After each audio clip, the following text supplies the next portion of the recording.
उचला उचला.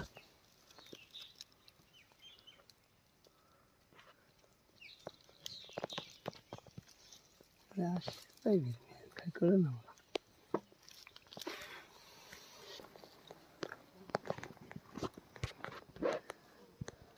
ए तू इकडे.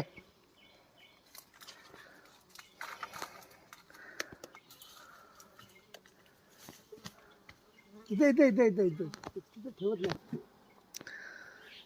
तर अशा प्रकारे मध केला जातो एक्स्ट्रॅक्ट. तर आपण जे बघतोय ह्याला वरती हे जे आहे त्याला फ्रेम बोलतात. सुपर. हा जो आहे बॉक्स ह्याला पूर्ण सुपर बोललं जातं. तर आपण पाहू शकतो इथे की ह्या एका पेटीवर हे 2 सुपर ठेवलेले आहेत. तर दादांनी तिसरा पण ठेवला होता, परंतु त्याच्यामध्ये काही मध काही मधमाशांनी बनवलेला नाही आहे. परंतु आपण इथे पाहू शकतो की ह्या बाकीच्या ज्या फ्रेम्स आहेत त्या कम्प्लिटली सील्ड केलेल्या आहेत. हे इथे आपण पाहू शकतो. हे इथे क्लिअरली आपल्याला समजतंय. हे आतून पण देखील मी व्हिडिओ दाखवतो थोडासा.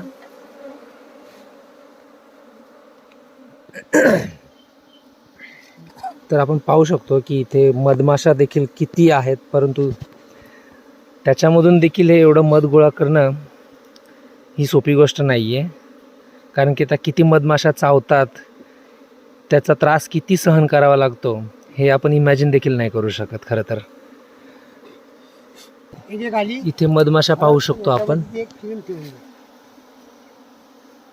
आता हा सुपर मी उचलत आहे जो रिकामा केलेला आहे, आणि त्याच्या खालच्या सुपरमध्ये देखील आपण बघू शकतो मधमाशांनी कसा मध कम्प्लिटली तयार केलेला आहे. तर आता एक एक फ्रेम उचलली जाईल ज्याच्यात आपण बघू शकतो.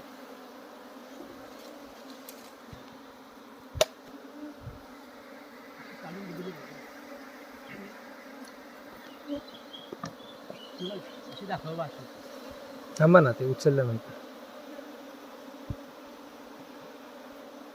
असं थांबा, तुम्ही काढा बाकीचं.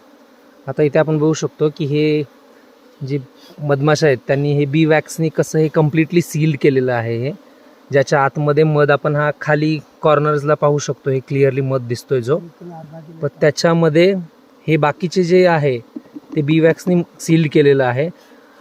ह्या एका फ्रेममध्ये कमीत कमी अर्धा किलो मधाच्या आसपास मिळतो आपल्याला या एका फ्रेममध्ये. अशा ह्या एका याच्यामध्ये 7 फ्रेम असतात, आणि त्या पण म्हणजे कसं असतंय एका परफेक्ट डिस्टन्सवर ठेवाव्या लागतात. एकदम जर का क्लोज